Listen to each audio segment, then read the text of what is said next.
세세하게 잘 살펴주셨으면 좋겠습니다. 오늘도 주님의 은혜를 사모하여 나오신 우리 성도님들 주님의 이름으로 사랑하고 축복합니다. 우리 양옆에 있는 분들하고 이렇게 하면 인사하시죠. 오늘도 잘 오셨습니다. 인사하셨어요. 예, 우리 앞뒤로도 한번 인사하실까요? 은혜 많이 받으시기 바랍니다. 예, 은혜 많이 받으시기 바랍니다. 하나님께서 오늘 우리에게 허락하시는 은혜가 있습니다. 한 사람도 그 은혜에서 소외되지 않는 귀한 시간이 되시기를 간절히 축복합니다.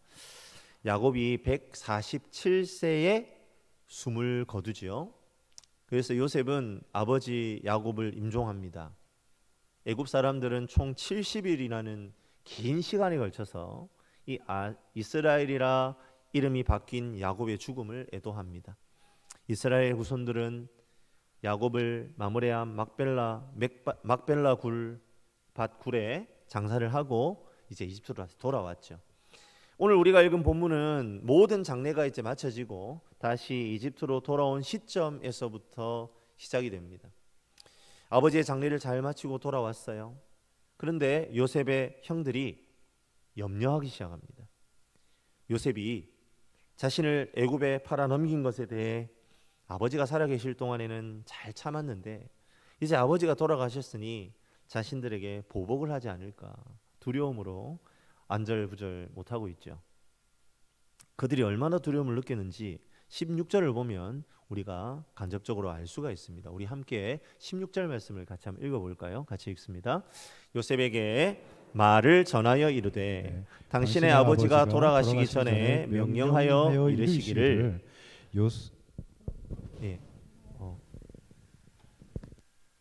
그렇죠. 여기 보면 형들이요, 지금 이 문제가 얼마나 두려우면 요셉을 찾아가서 이야기를 꺼낼 엄두조차 못 내고 있는 겁니다. 그런데 누군가를 통해서 부탁의 말을 전해야 되잖아요. 그래서 요셉의 마음을 1차적으로 누그러뜨리고 싶었던 겁니다. 그런데 이 말을 전해들은 요셉이요, 어떤 반응을 보입니까? 우리 17절도 같이 한번 읽어볼까요? 같이 읽습니다. 너희는 이같이 요셉에게 이르라.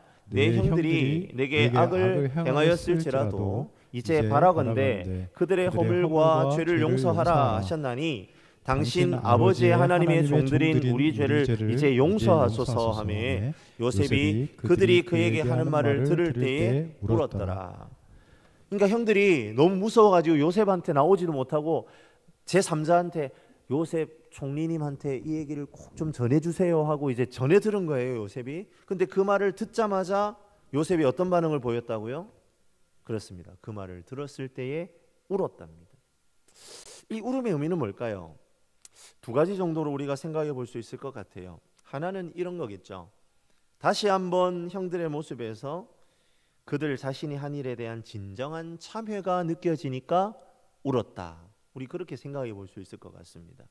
요셉은 이미 앞서 자신의 친동생 베냐민을 위해서 희생하려는 유다의 모습을 보면서 이미 한번 울음을 터뜨렸습니다.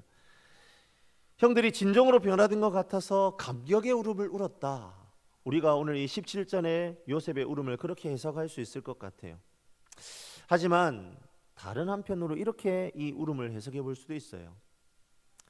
여전히 죄책감에 빠져서 진정한 용서와 형제애로 다가가고 있는 요셉을 진정으로 대하지 못하고 두려워하며 거리를 두는 형들의 모습 때문에 마음이 아파서 우는 요셉의 울음이었다라고 우리는 생각해 볼 수도 있을 것 같습니다. 요셉의 용서가 형들의 마음에 온전하게 받아들여지지 않았다는 사실에 흘리는 요셉의 눈물이라는 거죠. 형제들이 여전히 마음을 짓누르는 죄의 영향력 아래에 있다라는 것을 안타까워하며 요셉은 울 수밖에 없었다. 우리가 그런 의미로도 이 눈물을 생각해 볼 수 있습니다. 이 두 가지 중에 어느 게 딱 맞다, 우리가 그렇게 이야기하기는 어려울 것 같아요. 아마도 이 두 가지가 막 섞여 있지 않을까요? 하지만 우리가 뒤에 이어지는 형들과 요셉의 대화를 보면 후자가 요셉의 울음을 더 잘 설명하는 이유가 될 것 같아요. 여전히 죄책감에 짓눌려 있는 형들의 안타까운 모습이 요셉을 눈물 짓게 했다는 말이죠. 형제들은 이렇게 요셉의 마음을 누그러뜨리고는 18절에 이제 친히 와서 요셉 앞에 엎드립니다. 그리고 자신들을 요셉의 종이라고 아뢰옵니다.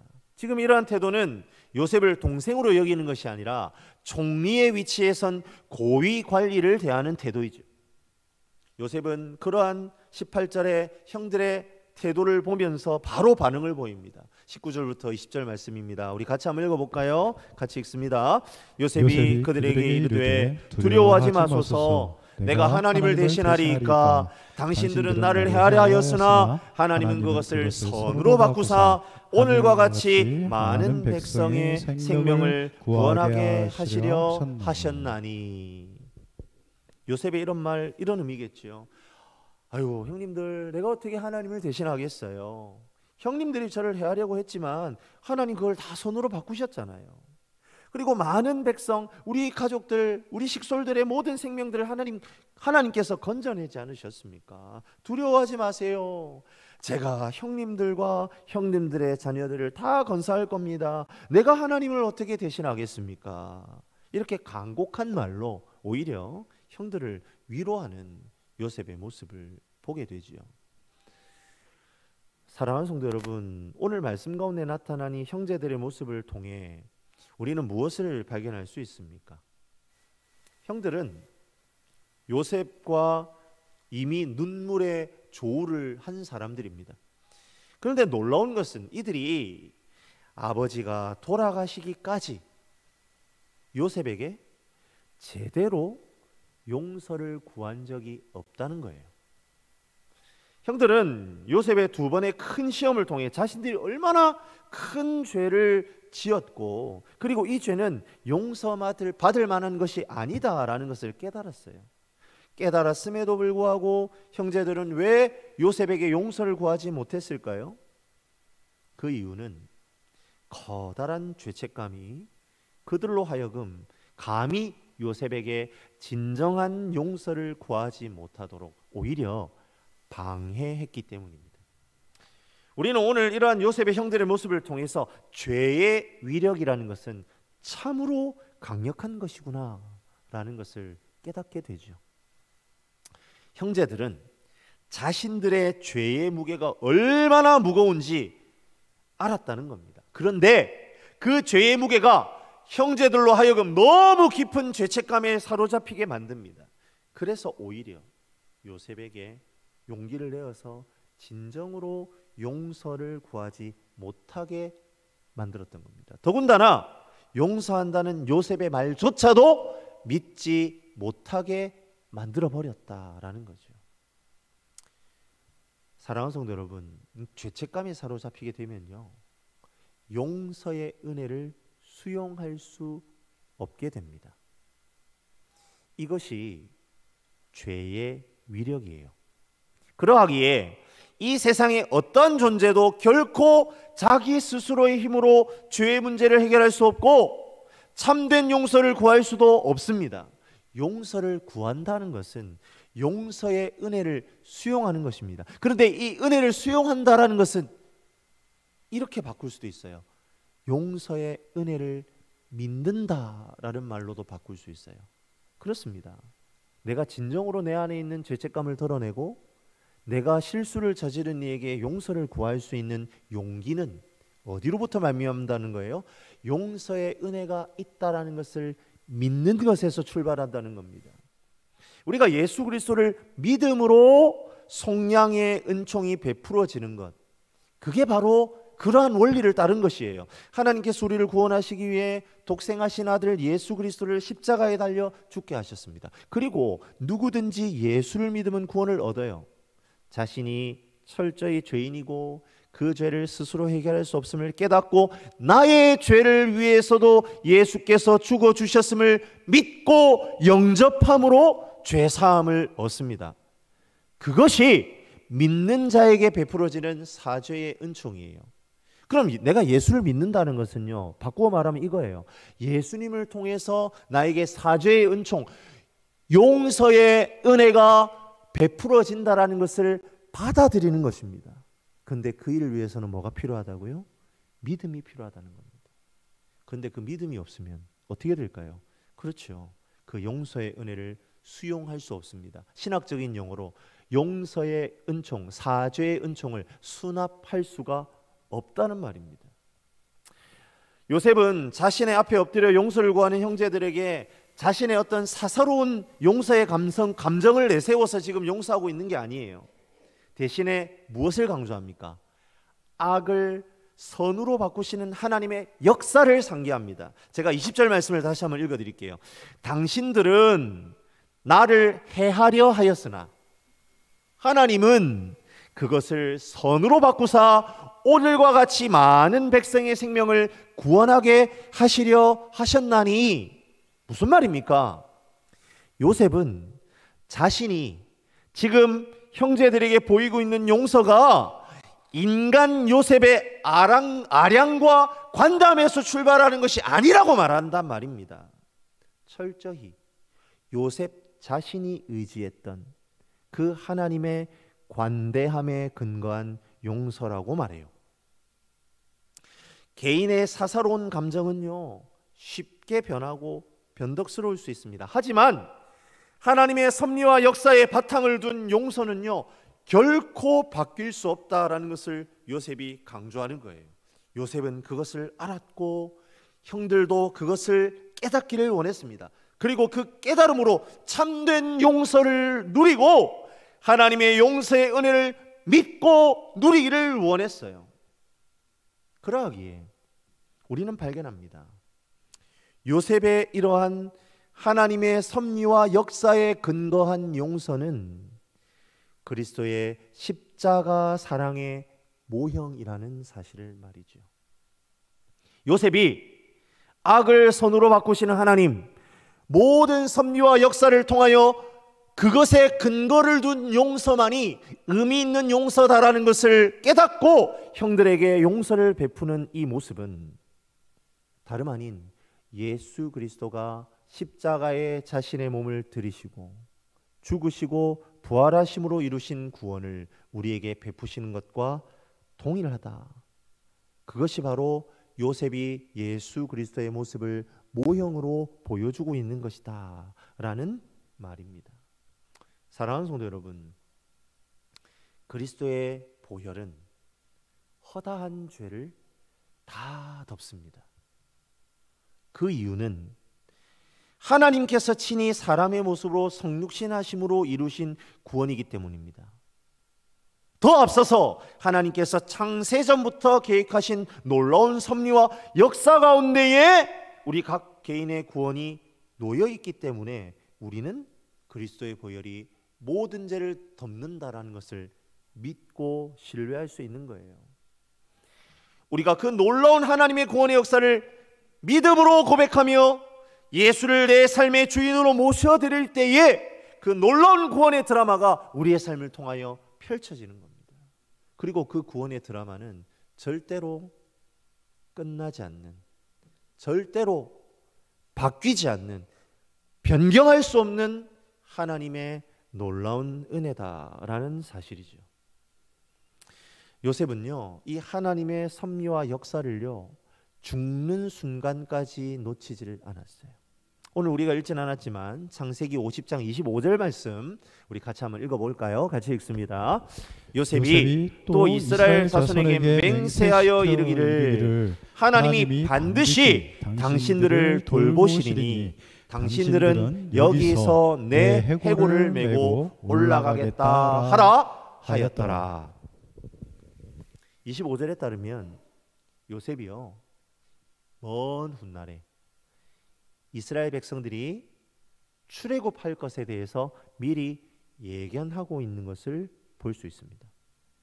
그리고 그 출애굽의 때가 되었을 때에 반드시 자기의 뼈도 함께 가지고 가서 매장해 달라, 그렇게 유언하고 있는 겁니다. 요셉은 왜 이런 유언을 남기는 겁니까? 그냥 마음속에 감정이 일어나서 내가 비록 내가 태어난 고향에서 죽지는 못하지만, 내가 비록 이렇게 타향살이 하다가 죽어서 이 타향 땅에 묻히지만 야, 너희들 고향 가게 되면 나 꼭 좀 파내어서 내 고향에 좀 묻어줘. 그런 감정적인 이유에서 이런 유언을 하고 있는 것일까요? 그게 아니라는 겁니다. 요셉은 하나님께서 그의 조상 아브라함, 이삭, 야곱을 통해 주신 약속을 온전히 붙잡고 믿었기 때문에 지금 이 유언을 하고 있는 거예요. 큰 민족을 이루게 하시고 그 큰 민족이 살아갈 가나안 땅을 약속의 땅으로 주시고 결국 그 민족을 통해 인류의 구원자를 보내신다는 약속, 아브라함을 향한 너는 복의 근원이 될 것이다 말씀하신 그 약속을 믿었다는 말입니다. 특별히 요셉은요, 이 가운데 두 번째 약속, 가나안 땅을 약속으로 주신다, 그 약속을 붙잡았다는 거예요. 그래서 요셉은 가나안 땅을 놓칠 수 없었던 겁니다. 잊을 수 없었던 겁니다. 요셉에게 있어서 애굽은요, 아무리 좋은 것을 주고 아무리 누릴 것이 많다 할지라도 타향일 뿐이에요. 그는 이처럼 하나님의 섭리를 온전히 붙잡았기 때문에 본향을 놓치지 않았습니다. 그래서 자신의 유고를 가나안 약속의 땅으로 돌아가는 그때가 반드시 오게 되면 가지고 올라가 달라고 유언하고 있는 겁니다. 요셉은 하나님께서 고난을 위로로, 고통을 평안으로 바꾸시는 역전의 명수이신 하나님이다라는 사실을 붙잡았기 때문에 결국 자신을 애굽으로 인도하셔서 민족을 구원하셨을 뿐만 아니라 온 인류를 향한 구원의 계획이 성취될 것을 믿었습니다. 그렇기 때문에 요셉은 이런 유언을 할 수 있었던 것입니다.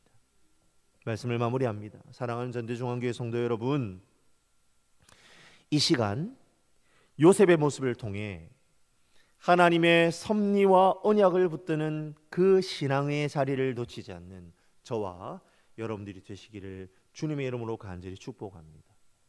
요셉은 하나님의 섭리와 언약을 온전히 붙잡았기 때문에 형들을 진정으로 용서하고 두려워하는 이들을 향하여 긍휼의 손길을 뻗을 수 있었습니다.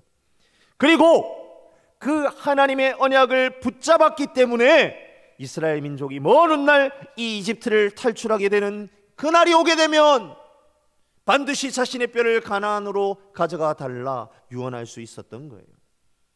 자신의 감정의 발로입니까? 자신이 뭔가 가지고 있는 신념이 굳었기 때문에 이러한 일들을 한 것입니까? 요셉이 마음이 관대하고 막 아량이 넓어서 형들을 용서하고 그렇게 했던 겁니까? 아닙니다. 요셉의 고백, 그의 유언은 귀중한 신앙의 고백이었다라는 것을 우리 성도님들 꼭 기억하시기 바랍니다.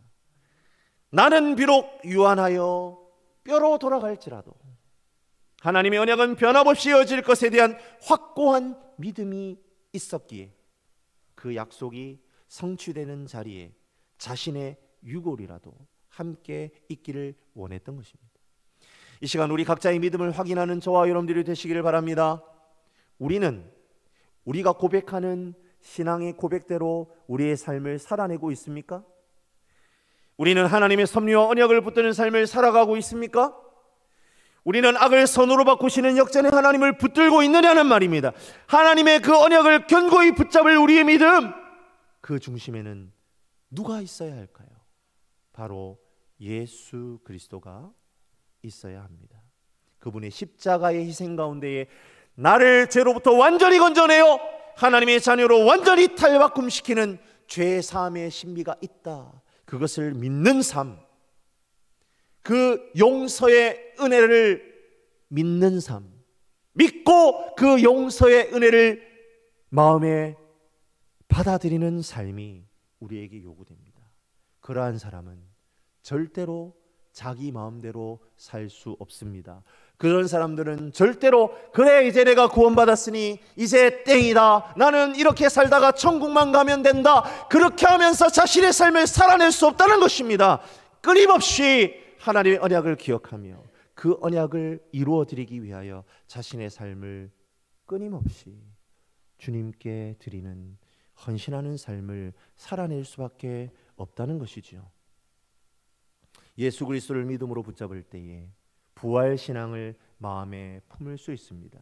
요셉이 자신의 뼈라도 가나안 땅으로 나아가 본향으로 인도하신 하나님의 언약을 누리기 원했던 것처럼 우리가 살아 숨쉬는 이 시간에 나그네의 시간임을 깨달아 오직 하늘나라 우리의 본향을 바라보는 삶을 살아내는 저와 여러분들이 되시기를 주님의 이름으로 간절히 축원합니다.